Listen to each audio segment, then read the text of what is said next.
regramento próprio, você vai utilizar o processo civil. No entanto, eu uso mesmo quando tem. Se o processo civil está melhor elaborado, com o processo civil mais novo, e ele está mais antenado com a nossa sociedade, porque já que direito é fato, norma e valor, então o Código de Processo Civil está muito mais próximo à nossa realidade do que, por exemplo, o Código Eleitoral, que é bem mais antigo do que esse. Então, são essas questões que precisam ser atendidas e disciplinadas para que a gente possa verificar o que melhor se encaixa ao nosso processo. Se tiver no Código Civil, você vai utilizar o do Código Civil, certo? Agora que já terminamos, já falamos sobre direito processual no tempo e no espaço, também existe a questão da interpretação processual. Assim como também já falamos em Lindbe de interpretação processual, hermenêutica processual, para alcançar, ter o alcance do que está se dizendo, dos diversos métodos que podem ser utilizados para a compreensão do direito processual e de como você vai aplicar no seu caso concreto da melhor forma e de forma que resolva de fato aquele conflito, aquela lide que foi pré-determinada.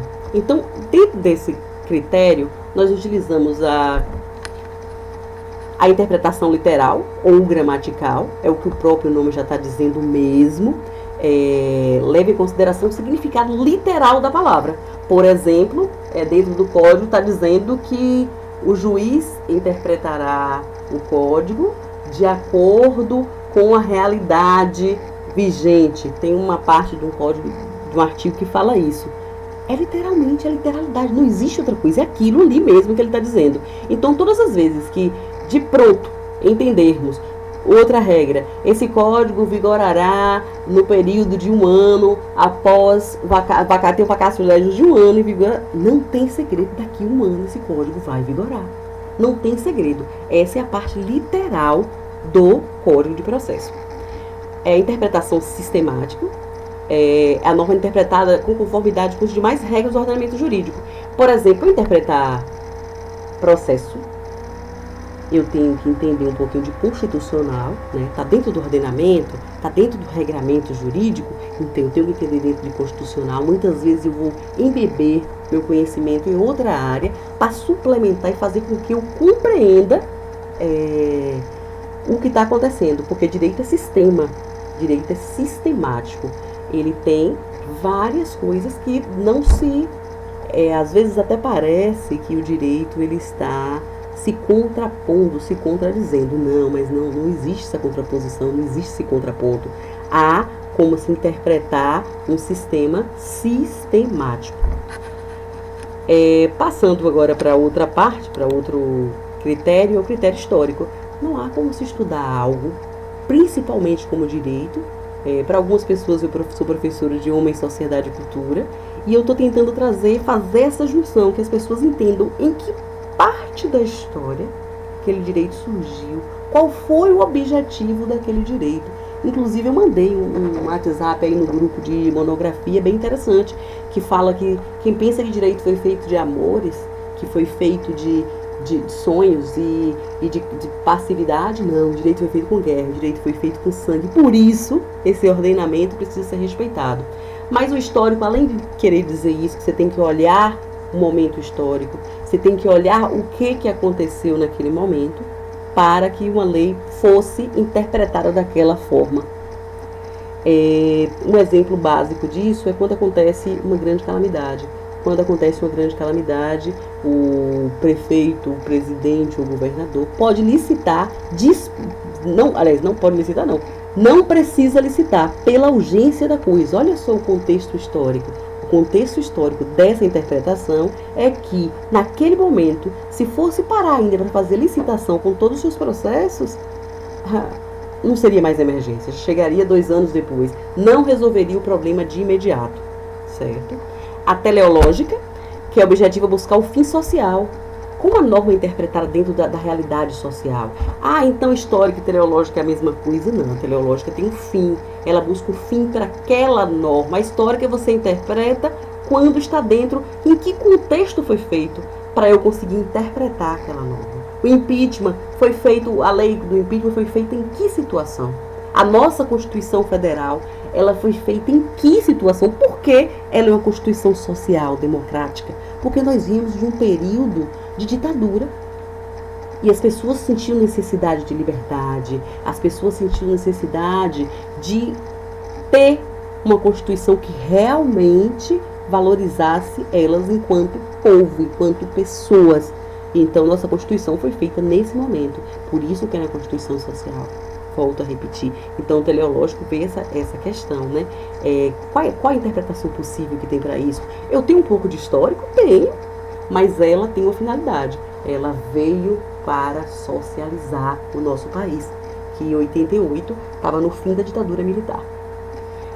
A comparativa, que se baseia na comparação com os ordenamentos estrangeiros, que é o direito comparado. Interpretação comparativa ou direito comparado, que é aquele que busca comparar. Como é que está essa situação, por exemplo, do deficiente físico no mundo?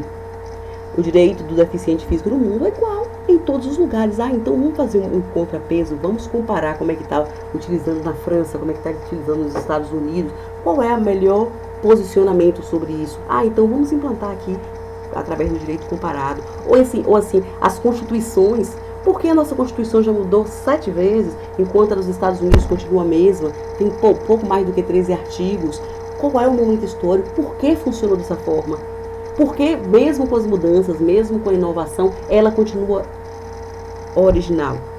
Qual é o formato da Constituição de lá? Então, esse é o direito comparativo, esse é o direito que vai fazer com que a gente compreenda vários momentos históricos, é uma mistura também de tudo. Então, para você fazer uma interpretação, fazer uma hermenêutica jurídica, você tem que entender todas essas formas de interpretar o seu ordenamento jurídico.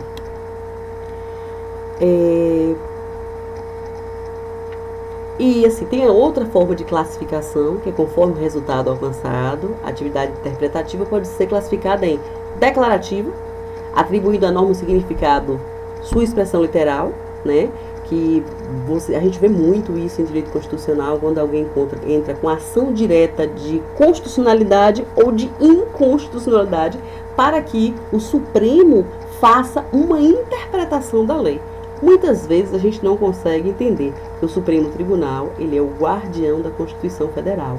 Então, qualquer norma que esteja no ordenamento jurídico tem que estar abaixo da Constituição, ou seja, tem que estar dentro dos ditames do que a Constituição fala.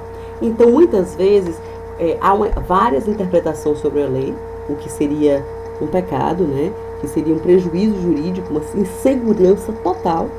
Então, por conta disso, muitas vezes o tribunal, o STF, faz uma interpretação para que seja vista, todos consigam interpretar daquela forma. A declarativa declara o significado literal daquele artigo, não pode ir além, é só até ali. Você não pode entender que legítima defesa, vou dar um exemplo de criminal, que a legítima defesa, ela faz com que eu possa lá e tem alguém que entrou na minha casa, disparou um tiro, deferiu um tiro contra mim, eu fui lá e deferi 50, aí foge da legítima defesa. Então, essas fazem declarativa. Na legítima defesa é só quando você usou o mínimo esforço para fazer a sua defesa pessoal, ou de outrem, né?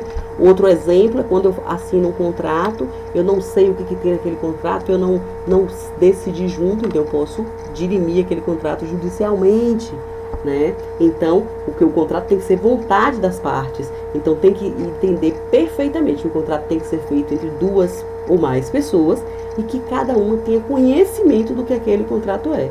Então, porque depende da vontade das partes, essas vontades não podem estar além da lei, nem aquém da lei, certo? A restritiva é limitando a aplicação da lei.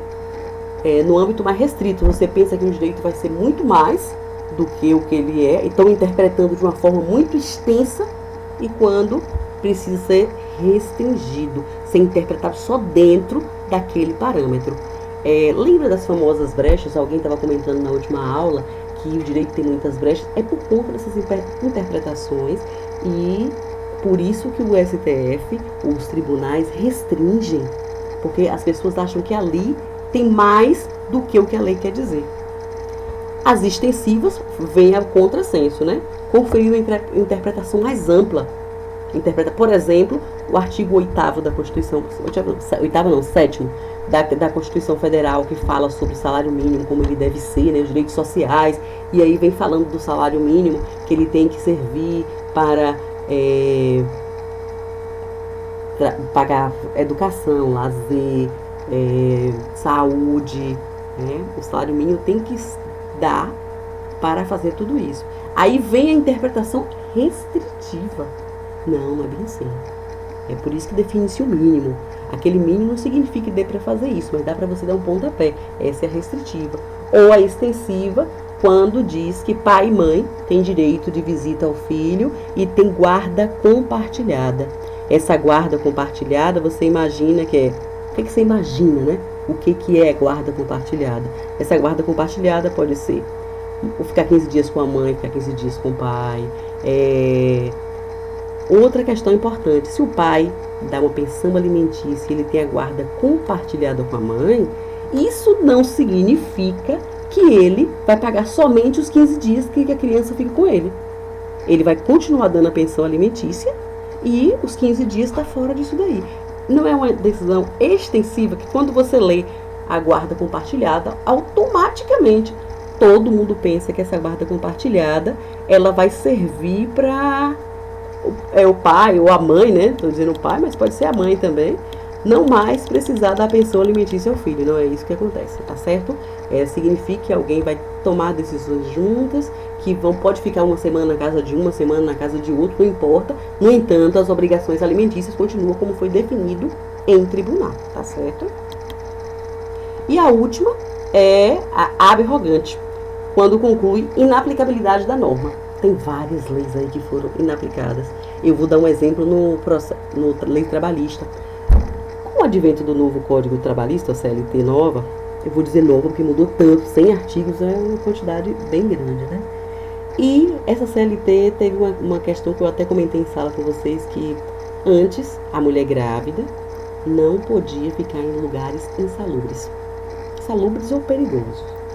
E aí com a nova CLT, ela disse que não, que podia sim, que não faz nenhum problema para o feto, que não depende do período de gestação, que depois de um tempo isso não vai influenciar em nada, nem no emocional, que é bem importante que a mulher esteja bem emocionalmente, muito menos na formação do bebê, que é a coisa mais importante. E aí, nos últimos tempos, acho que tem 6 meses, o STF derrubou isso como inconstitucional, abrogante, que não podia, incapaz, ela é inaplicável em norma comum dentro de uma sociedade civilizada e que tinha